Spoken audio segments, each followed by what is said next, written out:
Hi ಎಲ್ರಿಗೂ ನಮಸ್ತೆ. ಎಲ್ಲರೂ ಹೇಗಿದ್ದೀರಾ? ಎಲ್ಲರೂ ಚೆನ್ನಾಗಿದ್ದೀರಾ ಅಂತ ಅಂದ್ಕೊಂಡಿದ್ದೀನಿ. ನಾನು ಕೂಡ ಚೆನ್ನಾಗಿದ್ದೀನಿ. ಇವತ್ತಿನ ಒಂದು ವಿಡಿಯೋ ನೋಡ್ತಾ ಇರ್ಬೋದು. ನೋಡ್ತಿದ್ದಂಗಲೇ ಗೊತ್ತಾಗುತ್ತೆ ಬೆಲ್ಲದ ದೀಪದ ರಹಸ್ಯವೇನು. ಬೆಲ್ಲ ದೀಪ ಹಚ್ಚೋದ್ರಿಂದ, ಬೆಲ್ಲದ ಒಂದು ಆರತಿಯನ್ನು ಮಾಡೋದ್ರಿಂದ ನಮಗೆ ಎಷ್ಟೆಲ್ಲ ಲಾಭಗಳಿದೆ. ಆ ಲಾಭಗಳಿಂದ ನಮಗೆ ಸಿಗುವಂತಹ ಒಂದು ಸಂಪೂರ್ಣ ಫಲವನ್ನು ನಾವು ಯಾವ ರೀತಿ ಪಡ್ಕೋಬೇಕು ಬೆಲ್ಲದ ಆರತಿಯನ್ನು ಮಾಡೋದ್ರಿಂದ ಅಂತ ಹೇಳ್ಬಿಟ್ಟು ಕಂಪ್ಲೀಟ್ ವಿಡಿಯೋನ ನೋಡಿ ನಿಮಗೆ ಗೊತ್ತಾಗುತ್ತೆ ಇದರ ಒಂದು ರಹಸ್ಯ ಯಾವ ರೀತಿಯಾಗಿರುತ್ತೆ, ಇದರ ಒಂದು ಪೂರ್ಣ ಪ್ರತಿಫಲವನ್ನು ನಾವು ಯಾವ ರೀತಿ ಕಾಣಬಹುದು ಅಂತ. ಹಾಗೆ ಇದನ್ನು ಯಾರು ಹೊಸದಾಗಿ ನೋಡ್ತಿದ್ದೀರಾ ಈ ಒಂದು ವಿಡಿಯೋನ ಖಂಡಿತ ಸಬ್ಸ್ಕ್ರೈಬ್ ಮಾಡ್ಕೊಂಡು ನೋಡಿ. ಹಾಗೆ ನನ್ನ ಚಾನಲಲ್ಲಿ ಒಳ್ಳೆ ಇನ್ಫಾರ್ಮೇಷನ್ ವಿಡಿಯೋಗಳಿದೆ, ಹೋಗಿ ಒಂದ್ಸಲ ಚೆಕ್ ಮಾಡಿ ಗೊತ್ತಾಗುತ್ತೆ. ಹಾಗೆ ಯಾರು ಹೊಸದಾಗಿ ನೋಡ್ತಾ ಇರೋರು ಖಂಡಿತ ಸಬ್ಸ್ಕ್ರೈಬ್ ಮಾಡಿಕೊಂಡು ನಿಮ್ಮ ಫ್ರೆಂಡ್ಸ್ ಆ್ಯಂಡ್ ಫ್ಯಾಮಿಲಿಗೂ ಕೂಡ ಶೇರ್ ಮಾಡಿ. ಎಲ್ಲ ಒಂದು ಇನ್ಫಾರ್ಮೇಷನ್ ವಿಡಿಯೋಗಳು ಕೂಡ ಎಲ್ರಿಗೂ ಗೊತ್ತಾಗುತ್ತೆ. ಹಾಗೆ ಬೆಲ್ಲದ ದೀಪವನ್ನು ಹಚ್ಚುವಂತಹ ರಹಸ್ಯವನ್ನು ತಿಳಿಸ್ಕೊಡ್ತೀನಿ. ಬೆಲ್ಲದ ದೀಪವನ್ನು ಏನಕ್ಕಾಗಿ ಹಚ್ಚಬೇಕು ಅನ್ನೋದನ್ನು ನೋಡೋಣ. ಬೆಲ್ಲದ ದೀಪವನ್ನು ಹಚ್ಚೋದ್ರಿಂದ ನಮ್ಮ ಒಂದು ಶತ್ರುವನ್ನು ನಿವಾರಣೆ ಮಾಡ್ಕೊಳ್ಳೋದಕ್ಕೋಸ್ಕರ, ಶಾಂತಿಗೋಸ್ಕರ, ಶಾಂತಿ ನೆಮ್ಮದಿ ಇಲ್ಲ ಅಂತ ಅನ್ನೋರು, ಮನಸ್ಸಿಗೆ ಏನೋ ಕಿರಿಕಿರಿ ಅಂತ ಅನ್ನೋರು, ಮನೆಯಲ್ಲಿ ಒಂದು ನೆಮ್ಮದಿಯನ್ನು ಕಾಣದೇ ಇರ್ತಕ್ಕಂಥವ್ರು, ತುಂಬಾ ಜಗಳ ಕಿರಿಕಿರಿ ಮನಸ್ತಾಪಗಳಿರ್ತಕ್ಕಂಥವ್ರು, ವೈಮನಸ್ಸಿಂದ ಜೀವನ ಮಾಡ್ತಕ್ಕಂಥವ್ರು, ದಂಪತಿಗಳಾಗಿದ್ದರೆ ಕೆಲವೊಂದು ದೋಷಗಳಿಂದ ಮುಕ್ತಿಯನ್ನು ಈಗ ಇದು ರಾಶಿಗಳು ಕೂಡ ಕೂಡಿ ಬಂದಿರೋದಿಲ್ಲ ಅಂಥವ್ರು ಮದುವೆ ಆಗಿರ್ತಾರೆ. ಆ ಒಂದು ಫಲಕ್ಕೋಸ್ಕರ ಈಗ ಮದುವೆ ಆದಮೇಲೆ ಏನು ಮಾಡೋದಕ್ಕಾಗೋದಿಲ್ಲ. ಆ ಒಂದು ನಾವು ಹೊಂದಾಣಿಕೆ ಅನ್ನೋದು ತುಂಬ ಮುಖ್ಯ ಆಗಿರುತ್ತೆ. ಈ ಒಂದು ದಾಂಪತ್ಯ ಸುಖಕ್ಕೋಸ್ಕರ, ದಾಂಪತ್ಯದಲ್ಲಿ ಹೊಂದಾಣಿಕೆಗೋಸ್ಕರ ಈ ಒಂದು ಬೆಲ್ಲದ ಆರತಿಯನ್ನು ಮಾಡೋದ್ರಿಂದ ಒಂದು ಒಳ್ಳೆಯ ಪ್ರತಿಫಲವನ್ನು ನೀವು ಕಾಣ್ಬೋದು ಅಂತ ಹೇಳ್ತೀವಿ. ಹಾಗೆ ಶನಿ ದೋಷ ನಿವಾರಣೆಗೋಸ್ಕರ ಕೂಡ ನೀವು ಒಂದು ಬೆಲ್ಲದ ಆರಾಧನೆಯನ್ನು ಮಾಡ್ಕೋಬೋದು. ಹಾಗೆಯೇ ಬೆಲ್ಲದ ದೀಪವನ್ನು ಹಚ್ಚೋದ್ರಿಂದ ನಮಗೆ ಶಾಂತಿ ನೆಲೆಸುತ್ತೆ, ಸಾಲದಿಂದ ಮುಕ್ತಿಯನ್ನು ನಾವು ಕಾಣ್ಬೋದು. ಬನ್ನಿ ನೋಡ್ತಾ ಹೋಗೋಣ. ಬೆಲ್ಲದ ದೀಪವನ್ನು ಹಚ್ಚೋದ್ರಿಂದ ಇದನ್ನು ಯಾವ ವಾರ ಹಚ್ಚಬೇಕು, ಹಾಗೆ ಹೇಗೆ ಹಚ್ಚಬೇಕು ಅನ್ನೋದನ್ನು ಕೂಡ ತಿಳಿಸ್ಕೊಡ್ತೀನಿ. ಬೆಲ್ಲದ ದೀಪವನ್ನು ಹನುಮಂತ ದೇವರಿಗೆ ಮತ್ತು ಲಕ್ಷ್ಮೀ ದೇವಿಗೆ ಹಚ್ಚೋದ್ರಿಂದ ಒಂದು ಒಳ್ಳೆಯ ಪ್ರತಿಫಲವನ್ನು ನಾವು ಮಹತ್ವದ ಪ್ರತಿಫಲವನ್ನು ಕಾಣ್ಬೋದು. ಈ ಶನಿ ದೋಷ ನಿವಾರಣೆಗಾಗಿ ಶನಿವಾರದಂದು ಬೆಲ್ಲದ ದೀಪವನ್ನು ಹಚ್ಚಬೇಕು. ಅದು ಎಲ್ಲಿ ಹಚ್ಚಬೇಕು ಅಂದರೆ ಹನುಮಂತನ ದೇವಸ್ಥಾನದಲ್ಲಿ. ಶನಿ ದೋಷ ಇರ್ತಕ್ಕಂಥವ್ರು ಶನಿ ದೋಷದ ನಿವಾರಣೆಗೋಸ್ಕರ ಹನುಮಂತನ ದೇವಸ್ಥಾನದಲ್ಲಿ ಈ ಒಂದು ಬೆಲ್ಲದ ದೀಪಾರಾಧನೆ ಮಾಡೋದ್ರಿಂದ ಒಂದು ಒಳ್ಳೆಯ ಪ್ರತಿಫಲವನ್ನು ಕಾಣ್ಬೋದು. ಶನಿಯ ದೋಷವನ್ನು ನಿವಾರಣೆ ಕೂಡ ಮಾಡ್ಕೋಬೋದು. ಹಾಗೆಯೇ ಹಣಕಾಸಿನ ಸಮಸ್ಯೆ ಇರ್ತಕ್ಕಂಥವ್ರು ಲಕ್ಷ್ಮೀ ದೇವಿಗೆ ಬೆಲ್ಲದ ದೀಪಾರಾಧನೆಯನ್ನು ಮಾಡಬೇಕು. ಹಣಕಾಸಿನ ಸಮಸ್ಯೆ ಅಂತ ಹೇಳಿದ್ರೆ ಹೆಚ್ಚಾಗಿ ದುಡಿತಾ ಇರ್ತೀವಿ, ಅವನ ಕೈಯಲ್ಲಿ ಹಣ ನಿಲ್ತಾ ಇರೋದಿಲ್ಲ. ಹಾಗೆಯೇ ಕೆಲವೊಂದು ಬಿಸ್ನೆಸ್ಸನ್ನು ಸ್ಟಾರ್ಟ್ ಮಾಡಿರ್ತೀವಿ, ಅದು ಸರಿಯಾಗಿ ನಡೀತಾ ಇರೋದಿಲ್ಲ. ಕೆಲವೊಂದು ಸಲ ಚೆನ್ನಾಗಿ ವರ್ಕ್ ಆಗುತ್ತೆ, ಇನ್ನೊಂದು ಸಲ ಯಾರೂ ಕೂಡ ಕಸ್ಟಮರ್ಸ್ ಬರೋದಿಲ್ಲ, ಕೊಂಡ್ಕೊಳ್ಳೋದಿಲ್ಲ. ಹಾಗೆಯೇ ಕೆಲವೊಂದು ಏನಾದರೂ ಒಂದು ಅಡಚಣೆಗಳು ಕಾಡ್ತಾನೆ ಇರುತ್ತೆ. ಆ ಎಲ್ಲ ಸಮಸ್ಯೆಗಳಿಂದ ಮುಕ್ತಿಯನ್ನು ಪಡ್ಕೋಬೇಕು ಅಂತ ಹೇಳಿದ್ರೆ ನೀವು ಶುಕ್ರವಾರ ತಾಯಿ ಮಹಾಲಕ್ಷ್ಮಿಗೆ ಬೆಲ್ಲದ ದೀಪಾರಾಧನೆಯನ್ನು ಮಾಡಬೇಕು. ಇದನ್ನು 5 ವಾರ ಮಾಡಿದ್ರೆ ಖಂಡಿತ ನಿಮಗೆ ಒಂದು ಒಳ್ಳೆಯ ಪ್ರತಿಫಲವನ್ನು ನೋಡಬಹುದು. ಹಾಗೆ ದಾಂಪತ್ಯ ಜೀವನದಲ್ಲಿ ಏನಾದರೂ ಕಷ್ಟಗಳಿದ್ರೆ, ದಾಂಪತ್ಯದಲ್ಲಿ ಏನಾದರೂ ದೋಷಗಳಿದ್ರೆ, ಈಗ ಒಂದು ಹುಡುಗ ಚೆನ್ನಾಗಿರ್ತಾನೆ, ಹುಡುಗಿ ಚೆನ್ನಾಗಿರ್ತಾಳೆ, ಪ್ರೀತಿಸ್ತಾರೆ, ಮದುವೆ ಆಗ್ತಾರೆ.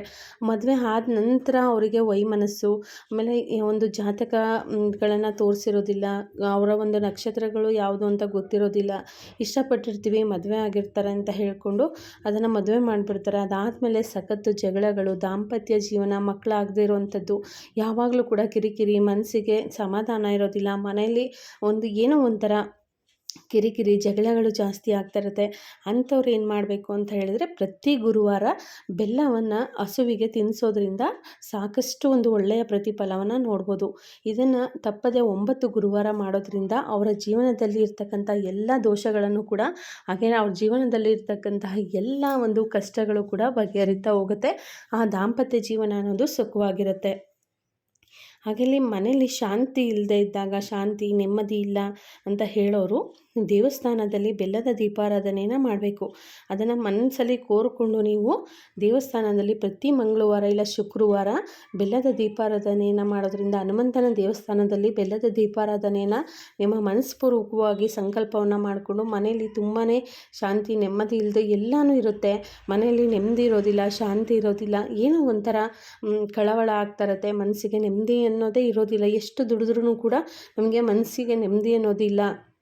ಅಂತ ಅನ್ನೋರು ಮಂಗಳವಾರ ಇಲ್ಲ ಶುಕ್ರವಾರ ತಪ್ಪದೆ ಹನುಮಂತನ ದೇವಸ್ಥಾನದಲ್ಲಿ ಶುಕ್ರವಾರ ಅಲ್ಲಿ ಶನಿವಾರ, ಮಂಗಳವಾರ ಇಲ್ಲ ಶನಿವಾರ ಹನುಮಂತನ ದೇವಸ್ಥಾನದಲ್ಲಿ ನೀವು ಬೆಲ್ಲದ ದೀಪಾರಾಧನೆಯನ್ನು ಮಾಡೋದ್ರಿಂದ ನೀವು ಮನಸ್ಸಲ್ಲಿ ಇರ್ತಕ್ಕಂತಹ ಎಲ್ಲ ಗೊಂದಲಗಳು ಕೂಡ ಬಗೆಹರಿಯುತ್ತೆ. ಸಾಲದಿಂದ ಮೇಯ್ನಾಗಿ ಸಾಲದಿಂದ ಮುಕ್ತಿಯನ್ನು ಪಡ್ಕೊಳ್ಳುವಂಥವರು ಕೂಡ ಹನುಮಂತನಿಗೆ ಬೆಲ್ಲದ ಆರತಿಯನ್ನು ಮಾಡೋದ್ರಿಂದ ಅಥವಾ ಬೆಲ್ಲದಿಂದ ಮಾಡಿರ್ತಕ್ಕಂಥ ಸಿಹಿ ನೈವೇದ್ಯನ ಶನಿವಾರ ಅಥವಾ ಮಂಗಳವಾರ 5 ಮಂಗಳವಾರ ಇಲ್ಲ ಅಂದರೆ 5 ಶನಿವಾರ ಬೆಲ್ಲದ ಬೆಲ್ಲದಿಂದ ಮಾಡಿರ್ತಕ್ಕಂಥ ಯಾವುದೇ ಒಂದು ನೈವೇದ್ಯ ಆಗಿರ್ಬೋದು, ಒಂದು ಸಿಹಿ ಪದಾರ್ಥ ಆಗಿರ್ಬೋದು, ಅದನ್ನು ತೊಗೊಂಡೋಗಿ ನೀವು ಹನುಮಂತನ ದೇವಸ್ಥಾನದಲ್ಲಿ ಪೂಜೆನ ಮಾಡಿಸಿ 4 ಜನರಿಗೆ ಪ್ರಸಾದವಾಗಿ ಹಂಚಿದ್ದೇ ಆಗಿದ್ದಲ್ಲಿ ನಿಮ್ಮ ಎಲ್ಲ ಒಂದು ಸಾಲದಿಂದ ಮುಕ್ತಿಯನ್ನು ಪಡ್ಕೋಬೋದು. ಸಾಲ ತುಂಬಾ ಜಾಸ್ತಿ ಆಗಿದೆ ಅಂತ ಅನ್ನೋರು ಕೂಡ ಆದಷ್ಟು ಸಾಲದ ಬಾಧೆಯಿಂದ ಹೊರಗೆ ಬರ್ಬೋದು. ಹಣಕಾಸಿನ ಸಮಸ್ಯೆ ದೀರ್ಘಕಾಲದಿಂದ ಹಣಕಾಸಿನ ಸಮಸ್ಯೆ ಇದೆ, ತುಂಬ ದಿವಸದಿಂದ ನನಗೆ ಹೊರಗೆ ಬರೋದಕ್ಕೆ ಆಗ್ತಾ ಇಲ್ಲ ಅಂತ ಅನ್ನೋರು ಪ್ರತಿ ಶುಕ್ರವಾರ ನೀವು ಬೆಲ್ಲದಿಂದ ಮಾಡಿರ್ತಕ್ಕಂತಹ ಸಿಹಿಯನ್ನು ತೊಗೊಂಡೋಗಿ ನೀವು ಲಕ್ಷ್ಮೀ ದೇವಿಗೆ ಅರ್ಪಿಸ್ಬೇಕು. ಅದು ಪಾಯಸ ಆಗಿರ್ಬೋದು, ಕಡಲೆಬೇಳೆ ಮತ್ತು ಬೆಲ್ಲ ಇವೆರಡನ್ನೂ ತೊಗೊಂಡೋಗಿ ಲಕ್ಷ್ಮೀ ದೇವಿಗೆ ಸಿಹಿಯನ್ನು ಮಾಡಿ ಅರ್ಪಿಸಿ ಅದನ್ನು ನೀವು ಹಸುವಿಗೆ ತಿನ್ನಿಸಿದ್ದೇ ಆಗಿದ್ದಲ್ಲಿ ತುಂಬಾ ಒಂದು ಒಳ್ಳೆಯ ಪ್ರತಿಫಲವನ್ನು ಕಾಣ್ಬೋದು. ನೀವು ಸಾಲದಿಂದ ತುಂಬ ದಿವಸದ ಸಾಲಗಳಿತ್ತು, ನನಗೆ ಎಷ್ಟು ಒಂದ್ರ ಮೇಲೊಂದು ಸಾಲಗಳು ಆಗ್ತಾನೇ ಇದೆ, ನಾನು ಎಷ್ಟು ದುಡಿದ್ರೂ ಕೂಡ ಕೈಯಲ್ಲಿ ಏನೂ ನಿಲ್ತಾ ಇಲ್ಲ, ನನ್ನ ಜೀವನನೇ ಬರಡಾಗ್ತಾ ಇದೆ, ಜೀವನದಲ್ಲಿ ದಾರಿನೇ ಕಾಣಿಸ್ತಿಲ್ಲ ಅನ್ನೋರು ಪ್ರತಿ ಶುಕ್ರವಾರ ಇದನ್ನು ಬಿಡದಲ್ಲೇ ಮಾಡ್ತಾ ಬನ್ನಿ, ಖಂಡಿತ ಒಳ್ಳೆಯದಾಗುತ್ತೆ. ಜಾಸ್ತಿ ಅಲ್ಲದೆ ಇದ್ರೂ ಕೂಡ ಒಂದು 50 ಗ್ರಾಮು ಬೆಲ್ಲ ಮತ್ತು ಕಡಲೆಬೇಳೆ ಎರಡನ್ನೂ ಕೂಡ ಲಕ್ಷ್ಮೀ ದೇವಿಗೆ ತಗೊಂಡೋಗಿ ಸಿಹಿ ಪದಾರ್ಥವನ್ನು ಮಾಡಿ ಲಕ್ಷ್ಮೀ ದೇವಿಯ ದೇವಸ್ಥಾನದಲ್ಲಿ ಪ್ರಸಾದವನ್ನು ನೈವೇದ್ಯ ಮಾಡಿ ಅದನ್ನು ತಗೊಂಡು ಬಂದು ಹಸು ಕರು ಇರುವಂತಹ ಆಕಳಿಗೆ ನೀವು ತಿನ್ನಿಸಿದ್ದೇ ಆಗಿದ್ದಲ್ಲಿ ತುಂಬ ಒಳ್ಳೆಯ ಪ್ರತಿಫಲವನ್ನು ಕಾಣ್ಬೋದು. ಹಾಗೆ ಆದಷ್ಟು ಬೇಗ ಸಾಲದಿಂದ ಮುಕ್ತಿಯನ್ನು ಪಡ್ಕೋಬೋದು. ಇದೆಲ್ಲನೂ ಕೂಡ ಮಾಡಿದ್ದೇ ಆಗಿದ್ದಲ್ಲಿ ಒಳ್ಳೆಯ ಪ್ರತಿಫಲವನ್ನು ನೀವು ಖಂಡಿತ ಇದು ಮಾಡ್ತೀರ. ಇದೆಲ್ಲನೂ ಕೂಡ ಬೆಲ್ಲದ ದೀಪಾರಾಧನೆಯ ರಹಸ್ಯ ಅಂತಲೇ ಹೇಳ್ಬೋದು. ಇದನ್ನು ಮಾಡಿ ತುಂಬ ಜನರು ಪ್ರತಿಫಲವನ್ನು ಕಂಡುಕೊಂಡಿದ್ದಾರೆ. ಹಾಗೆಯೇ ಬೆಲ್ಲದಿಂದ ಸಾಕಷ್ಟು ಗ್ರಹ ದೋಷಗಳು ಕೂಡ ನಿವಾರಣೆ ಆಗುತ್ತೆ. ಗ್ರಹ ದೋಷಗಳು ನಿವಾರಣೆ ಆಗಬೇಕು ಅಂತ ಹೇಳಿದ್ರೆ ಬೆಲ್ಲದ ದೀಪಾರಾಧನೆ ಮಾಡಬೇಕು.